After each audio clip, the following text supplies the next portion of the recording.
ஓய், happy birthday.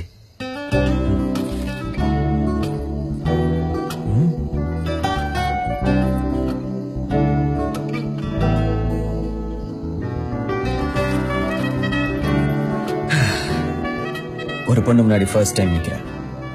எப்படி? உன்னை கண்டுபிடிக்கிறதுக்கு 27 வருஷம் ஆயிடுச்சு. இதுக்கு மேல என்னால் வெயிட் பண்ண முடியாது. சோ டக்குன்னு சொல்லிடுறேன்.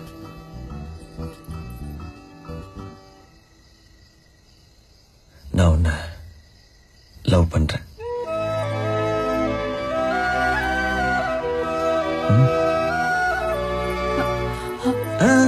நீயும் டக்குன்னு சொல்லணும்னு அவசியம் இல்லை. கொஞ்சம் டைம் எடுத்துக்கோ. வெயிட் பண்றேன்.